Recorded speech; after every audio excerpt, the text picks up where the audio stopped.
Okay, so we're diving deep today into something pretty wild and honestly a little puzzling. Definitely a head scratcher. Yeah, and it all comes back to this incident back on July 13th, 2024, involving former President Trump. Right. In Butler, Pennsylvania. Right. What was reported at the time as an assassination attempt. Uh-huh. And what's got everybody talking and what really piqued our interest too is this claim that he sustained only a graze to his ear. From a bullet. Yeah. Yeah, like a minor injury from a bullet. That's the thing that seems so strange, right? Like given everything we know about, the kind of bullet that was supposedly used and, the whole situation, the forces involved. Right. Could that really be the extent of the damage? Yeah. So that's the question we're going to try to unpack today. And thankfully, our listeners sent in some really fascinating analysis of this whole thing. Yeah, we've got some great stuff to work with. Right. It digs into, the specifics of the bullet, its potential path, all the forces involved. Exactly. The physics of it all. Yeah, so let's start with the real nuts and bolts here. Yeah, we're talking about a 5.56 NATO round. Right. Pretty standard for an AR-style rifle. Yeah, exactly. And the analysis says it was on a straight trajectory. And the result was this, reported 2-centimeter wide graze to the ear.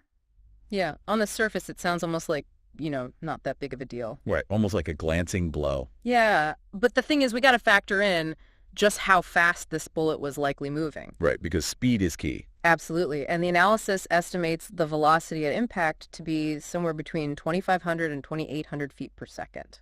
Whoa. Which is pretty typical for this kind of bullet fired from a distance of about 130 to 150 yards. So that's moving. It's hauling. Yeah, and that energy doesn't just vanish, does it? No way. It's going to go somewhere. Right, it turns into pressure as it rips through the air, right? Exactly. And the analysis talks about something called stagnation pressure or dynamic pressure. Yeah. What does that actually mean for us in this situation? Okay, so imagine this bullet flying super fast, like we're talking crazy fast. It's basically slamming into the air molecules in front of it, compressing them together. Okay. And this creates a zone of really intense pressure right at the tip of the bullet. Interesting. Yeah, and they calculated this pressure difference to be somewhere between 64 and 81 pounds per square inch precisely. So to compare, inside the gun when the bullet's fired, the pressure is through the roof, right? Oh, yeah, we're talking 62,000 PSI. But even at 64 to 81 PSI. That's still a huge force. Yeah, and it's like a wave of pressure moving with that bullet. Absolutely. So now we've got this insanely fast bullet creating this pressure wave of 64 to 81 PSI. Mm-hmm.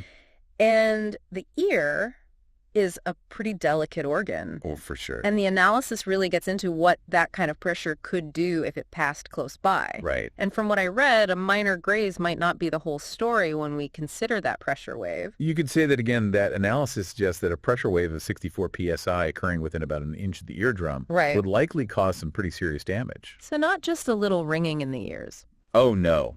Not even close. Okay, so break it down for me then. All right, so think about this in blast scenarios, like explosions. Eardrums typically rupture at pressures between just 5 and 15 PSI. Wow, okay. So 64 PSI is way beyond that threshold. Yeah, 4 times higher at least. Right, we're talking about potentially a complete tear or even disintegration of the eardrum. That's wild. So it's not just a little hole, it could be obliterated. Pretty much, and the damage might not even stop at the eardrum. Oh, no. So what else? Yeah. What other damage could this pressure wave cause? Well, the force of that wave could also traumatize the skin lining the ear canal. Ouch. Yeah, and the delicate tissues in the middle ear, too. Okay, so this is bad. Yeah, and it gets worse because that pressure can travel even deeper into the middle and inner ear. Oh, no, the inner ear. That's where all the important stuff for hearing and balance is, right? Exactly, those really sensitive structures. So what kind of damage are we talking about specifically? So inside your middle ear, there are these tiny bones called the ossicular chain. They're crucial for transmitting sound. Okay. And this kind of pressure wave could fracture or dislocate those bones, leading to what we call conductive hearing loss. So that's like the bones themselves being damaged. Right. And then even more serious is the potential damage to the cochlea. The cochlea? Yeah, that spiral-shaped part of the inner ear. Yeah. It contains these hair cells that are responsible for converting sound vibrations into nerve signals. Okay. Damage to those hair cells can be permanent. Oh, man. Yeah. And that results in sensorineural hearing loss, which can be accompanied by tinnitus.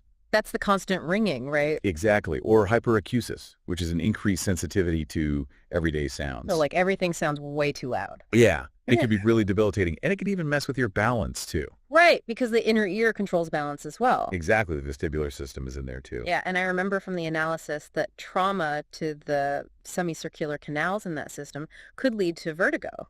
Yep, and other balance problems, too. So basically a total mess. Pretty much. And to really drive home how strong 64 psi is, the analysis gives us some comparisons. Oh, yeah, I remember those. They were pretty eye-opening. Right, like blast waves can cause 100% eardrum rupture at just 14.5 psi. Yeah, that's crazy. And then you think about the pressure change when you're just a few feet underwater. Like that can cause discomfort and inflammation at a little over 2.5 psi. Exactly, and even those specialized tools that doctors use for ear procedures, Yeah. they're designed to work at pressures well below 1.2 psi to avoid causing any damage. So 64 psi in that context is just, It's intense. it's mind-blowing. And the analysis also mentions that in these high-energy pressure wave events, there's even a risk of fracturing the temporal bone.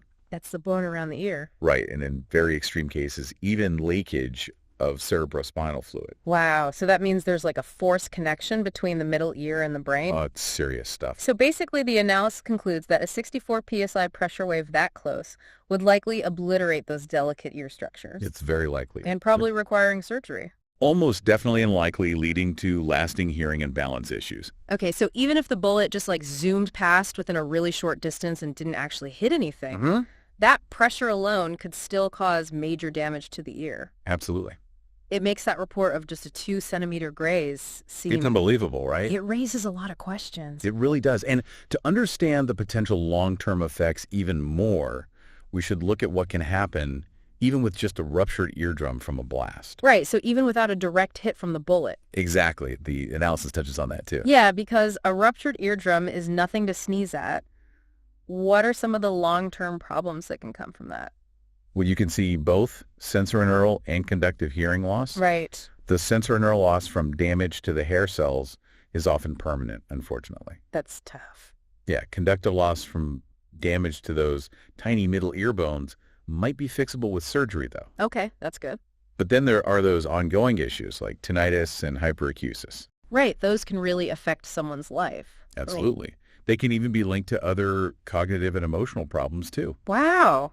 I didn't know that. Yeah, and a ruptured eardrum also makes middle ear infections more likely. Makes sense. And in some rarer cases, it can even lead to something called a cholesteatoma, which is a cyst that can cause more damage inside the ear. So a whole cascade of potential issues. And of course, we can't forget about the balance problems. Those can be long-term, too.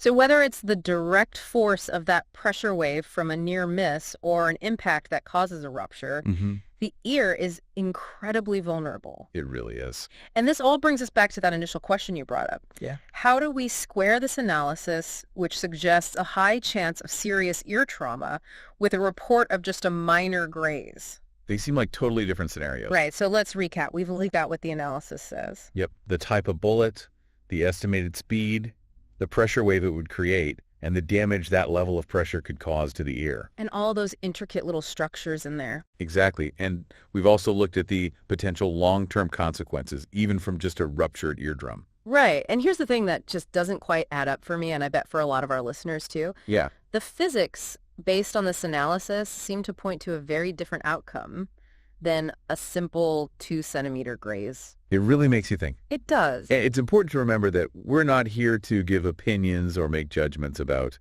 what actually happened. Right. We're just looking at the information and trying to understand it. Exactly. Our aim is to examine what the analysis tells us about the bullet and its potential effects on the ear.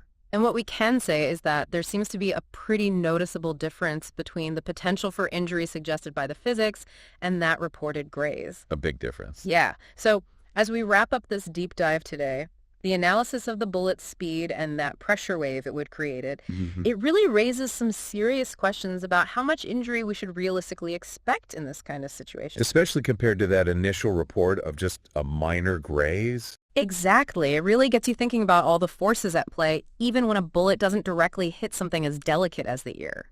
Yeah, the energy involved is immense. So it makes you wonder if a high-speed bullet goes that close to the eardrum, what other subtle, maybe initially unnoticed effects could happen just from that sheer energy?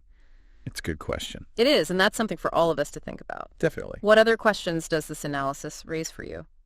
That's where we'll leave it for today. Thanks for exploring this with us. Thanks for having me. It's been fascinating. Absolutely. All right, everybody, until next time, stay curious. And keep diving deep.